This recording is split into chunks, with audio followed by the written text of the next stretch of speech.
5 easy tricks to stay calm in a stressful situation. Being able to keep level-headed in a stressful situation is an incredibly powerful gift. This is what will allow you to best deal with the situation, and it is what will help you to rise to a position of leadership within any given group. The only problem? We are biologically hardwired in a way that makes this very difficult. Our bodies react to stressful situations by releasing hormones and neurotransmitters designed to get our hearts racing and our blood pumping. This makes it very hard indeed for us to remain calm. Here are 5 things you can do to overcome that urge. Detach yourself. One great way to remain calm and to make sure you act sensibly is to try and detach yourself from the situation. By this, I mean that you effectively remove your personal stake in the situation by asking not what you should do, but what a person should do. Try to judge the situation objectively and in a removed manner. Breathe. Breathing more deeply and more slowly will bring into action your rest and digest state through the parasympathetic nervous system, and it will counteract some of the physiological changes going on in your body right now. Ask yourself the best scenario. Having a clear goal can often help you in a high-stress situation. Instead of floundering, first, task yourself with asking what the best outcome you could achieve is. Then, take steps to help yourself get to that point. Accept failure. Another thing to do is to accept the possibility of failure and be okay with it. Be okay with being hurt, with making matters worse, or with being shouted at. Very often in a stressful situation, we find ourselves so worried about potentially making matters worse or making ourselves responsible that we end up frozen in indecision. Pick a decision and act on it. So, with that in mind, the final thing to do is simply to take these matters into your own hands. That means acting on whatever it is you have decided to do, and it means not spending any more time considering the possibilities. Our anxiety actually comes from picturing events and specifically picturing the worst-case scenarios. As far as our biology is concerned, this makes it as though the worst-case scenarios were happening. So, instead of thinking, just act. 5 style tips that will boost your confidence. The way you look and the way you dress can make a huge impact on the way that you come across and the way that you feel. We judge books by their covers all the time, even though we know better, and first impressions are terribly hard to shake. But it goes deeper than that and becomes a matter of self-fulfilling prophecies. If you feel good about what you wear, and if you think you look good, then you will walk taller, speak louder, and generally present yourself in a manner that makes you more impressive. And that changes the way that others react to you and the confidence they put in you. This in turn makes you feel even better about yourself. So it's what you call a virtuous cycle, where one positive change to your outfit can result in a cascade of changes to massively impact how you act and feel.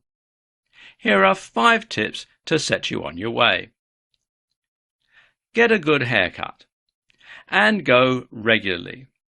This can make a massive difference to your overall appearance. Having long hair with split ends or hair that's just too overgrown to style properly just makes you look a little messy and as though you rushed out of bed. Not a good look. Wear good shoes. Get a good pair of shoes and a good bed, because if you're not in one, you're in the other. Many people judge others on the basis of their shoes, and this is something we wear nearly every day. Invest some more money here than you do elsewhere in your wardrobe. Wear something loud. Guys, every now and then it's a good idea to wear something a little louder, whether that means a white suit or a bright shirt.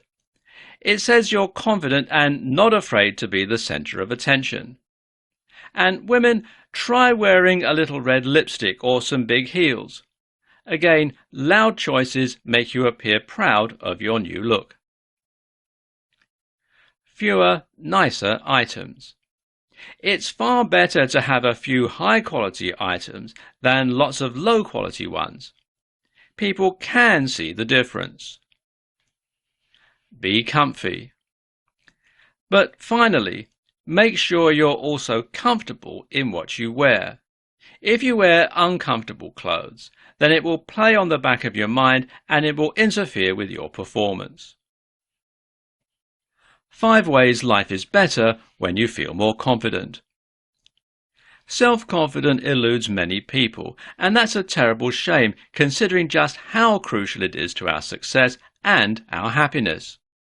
Once you start believing in yourself, so too do other people. And when that happens, doors start opening and opportunities begin to present themselves to you.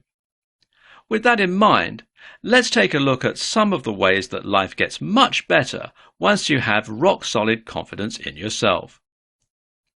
1. Dating. This is obvious, but being more confident in who you are makes you considerably more successful in dating.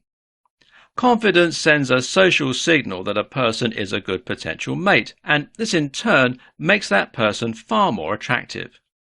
The assumption is that they must have something to offer, whether that's resources or just genetic material.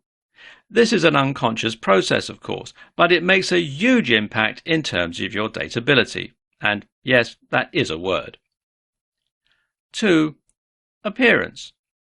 Believe it or not, being more confident makes you physically more attractive. This happens in countless subtle ways as you take on a more confident body language, and as you start to dress in a more confident way too. 3. Career. Confidence gives you the gumption you need to put yourself forward for things, to take risks, and to speak up. It also gives others confidence in you, which can result in them investing in you more. The result is that you more quickly climb the corporate ladder and become more successful in your own ventures too. 4. Health. Being more confident makes you considerably more happy. When you like yourself, you become happier with your own company. You go easier on yourself and you have less to worry about. All this has an additional knock-on effect on your health. Less stress and anxiety and less depression all help to increase your immune function and to reduce your likelihood of becoming ill or even injuring yourself. 5. Relationships. Your dating life will start going better when you're more confident, not to mention your sex life. But so too will your relationships elsewhere. Being more confident means you'll be less clingy and less defensive, which makes it easier to make friends. It also means you'll be more assertive, meaning others are less likely to try and take advantage of you. And it will make you a more effective leader too. Confident body language for anyone. Did you know it's often said that 93% of communication is non-verbal? That is to say, a lot of our meaning and our mood is conveyed through means other than the words we choose. And vocabulary, phrasing and literal meaning only accounts for 7% of the ideas and emotions we convey through our language. The rest? Well, that comes down to 55% body language and 38% tone of voice. In this presentation, we'll learn how to take care of that 55%. The basics. Body language is something that we all use unconsciously.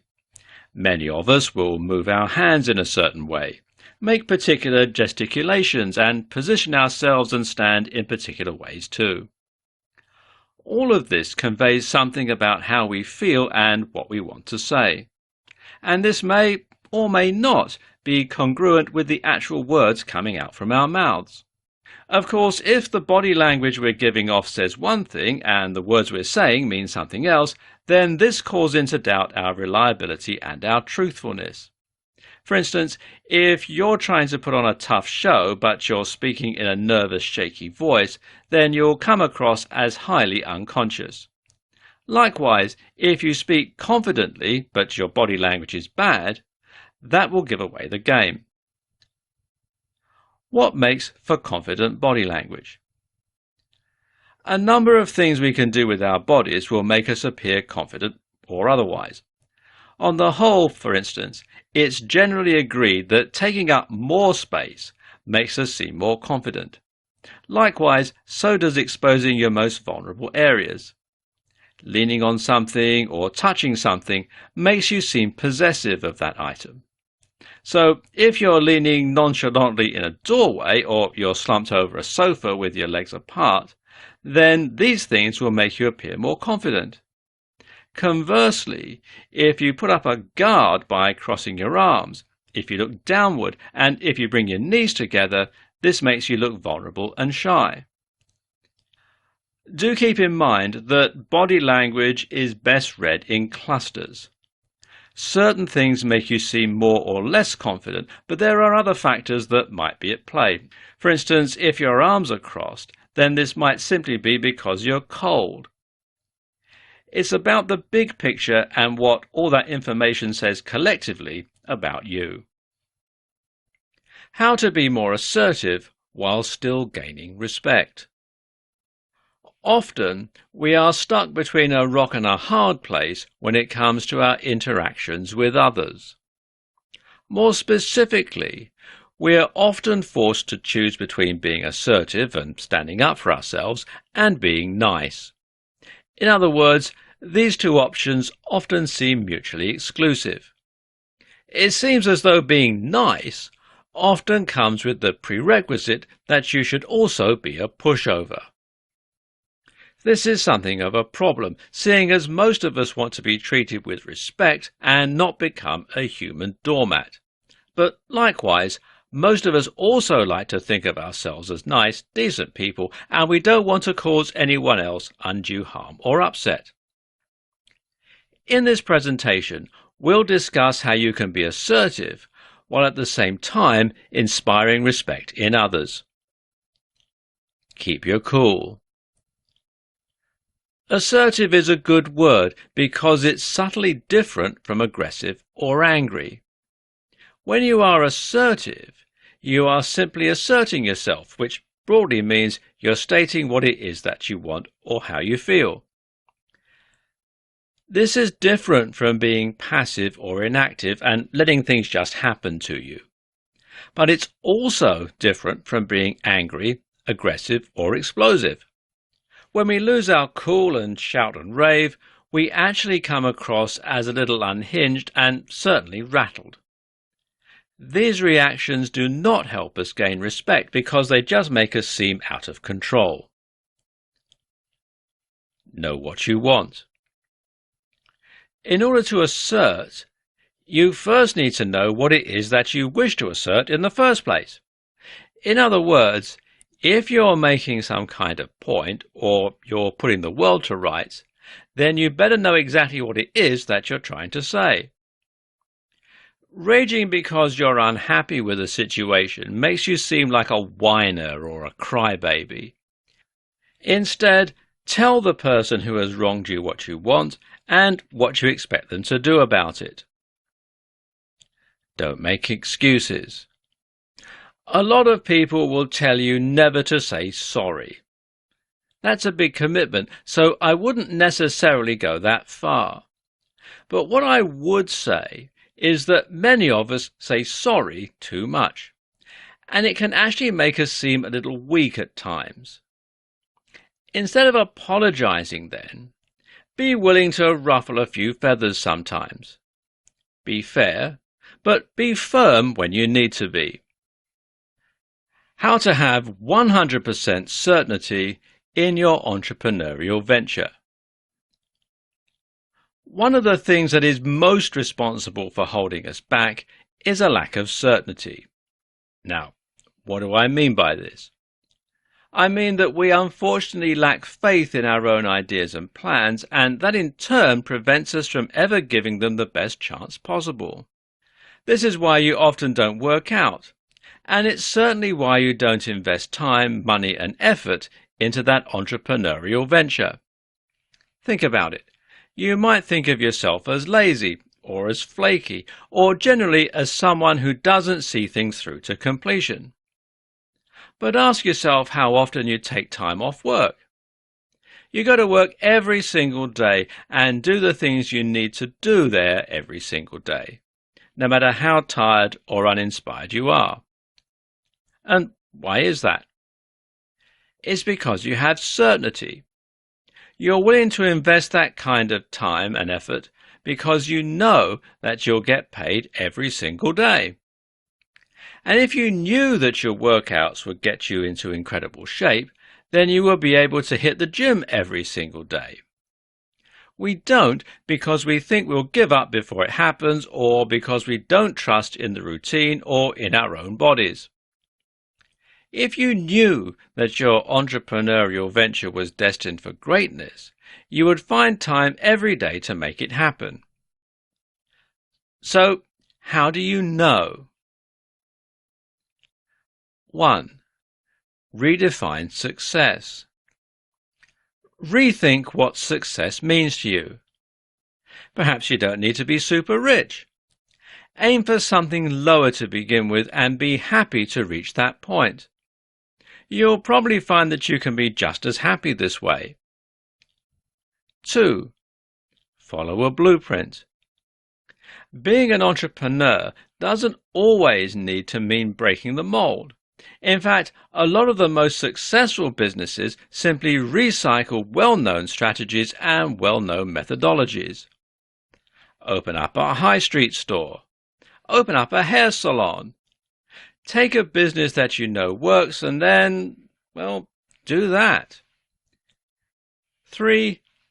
Bootstrap. Bootstrapping means that you're going to fund your big picture with smaller and less exciting business strategies. That may mean, for example, that you sell a product in order to fund a much bigger product. Or it might mean selling a service while using the time left over to work on R&D. Oh, and finally, believe in yourself. Believe you can do anything, and you'll be one step closer to making your vision a reality. How to overcome social anxiety easily. Social anxiety is an incredibly crippling condition. Being afraid to speak up essentially renders us voiceless, which in turn means we become passengers in our own lives. We end up with no say about what we do, what we achieve, where we go, or who we become. So, what can you do to start kicking some ass again? Let's take a look at how you can become socially bulletproof. Understand where social anxiety comes from. Social anxiety comes from a desire not to be embarrassed, shamed, or hurt. This is an evolutionary response that is intended to prevent us from making matters worse and to protect us from damaging our own likelihood of survival. When we want to impress someone or make a good impression, we begin to picture all the ways that the interaction could go wrong. And in doing so, we end up triggering a fight or flight response. Only this freezes our ability to make a rational decision and makes us more likely to embarrass ourselves. So, what can you do to prevent this fate? Practice makes perfect. The first objective is to discredit the worst-case scenarios that you're picturing in your head and to start picturing the best-case scenarios. Start picturing yourself impressing the people you're talking to and making a great impact. Now, that's easier said than done, though, seeing as this reaction is something that has become deeply ingrained. And this is why we might use a technique from cognitive restructuring that is known as hypothesis testing.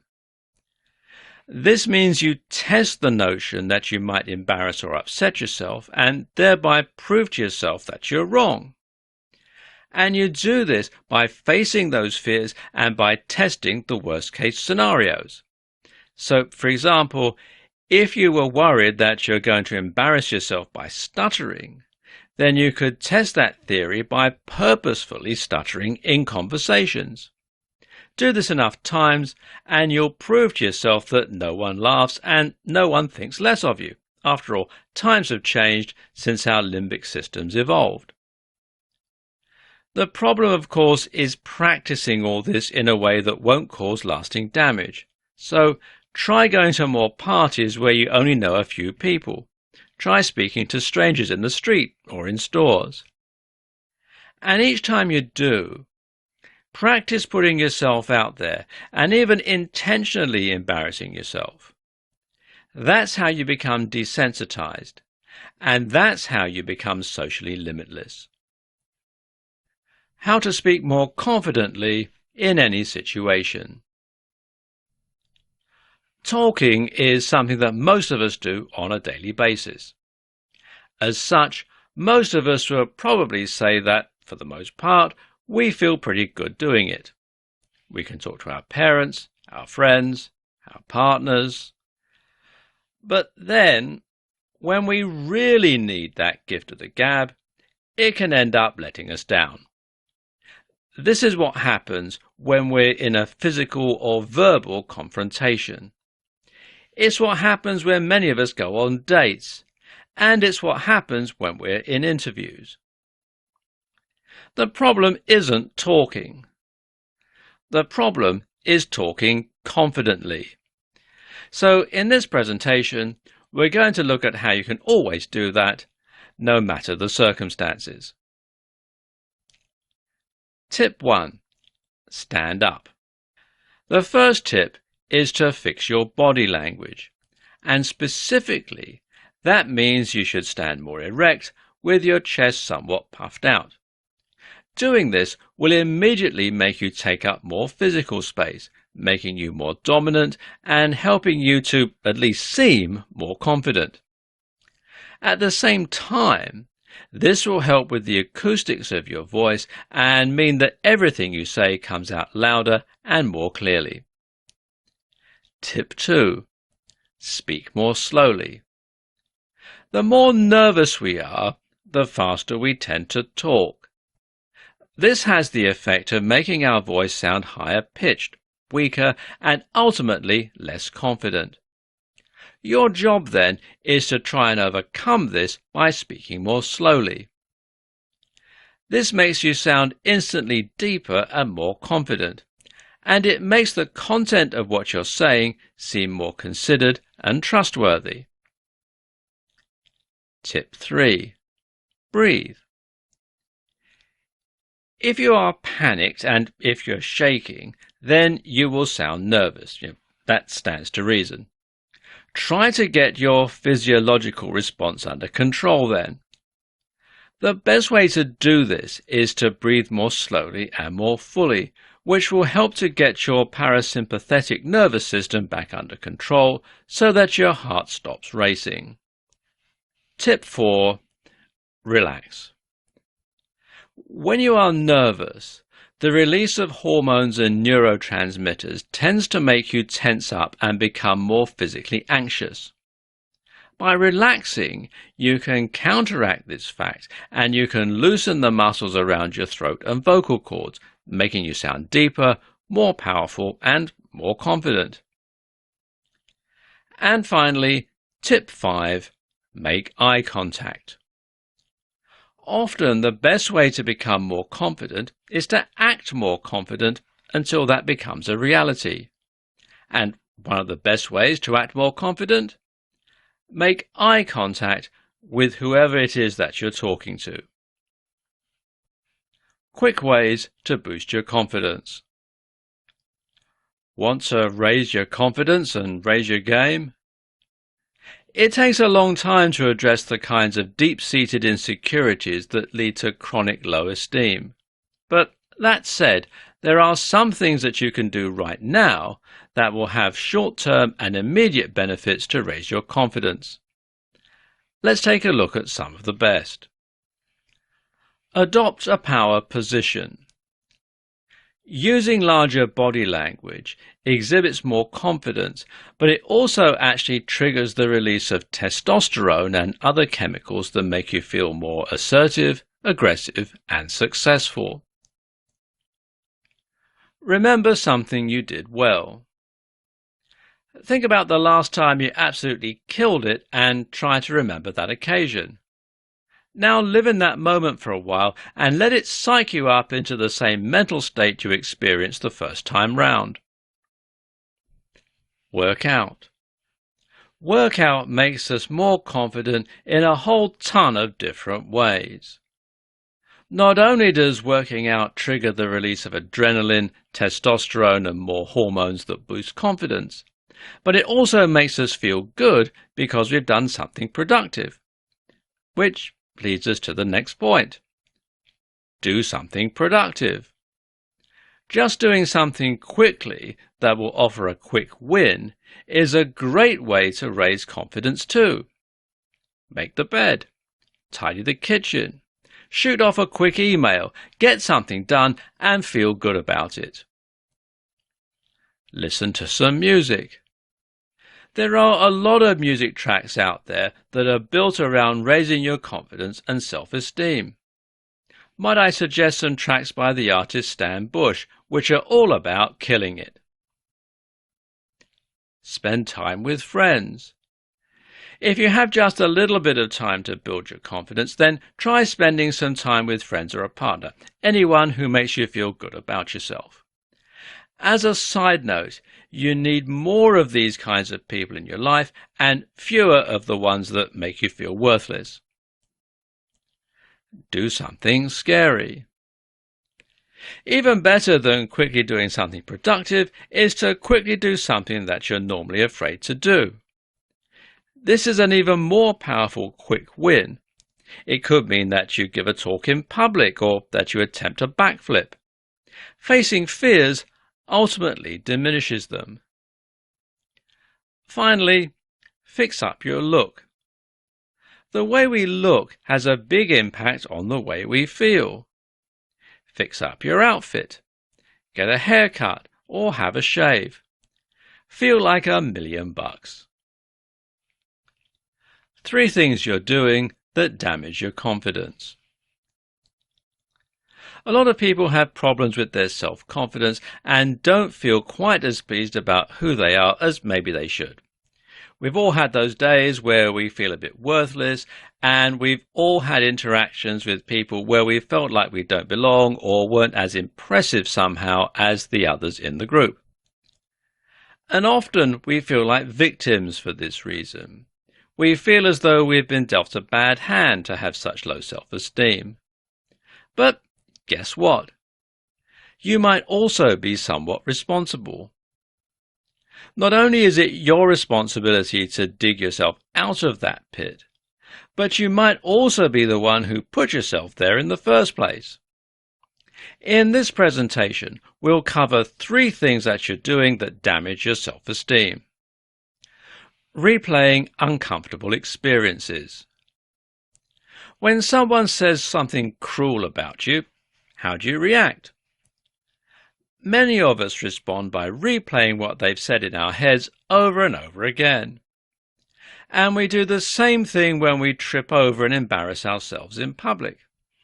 And we do the same thing when we've had a bad date or a bad interview. You get the point. While it's useful to replay these events to look for things we could do better, it becomes destructive if we do this over and over, and you end up cementing certain neural pathways. So, have a debrief, then move on.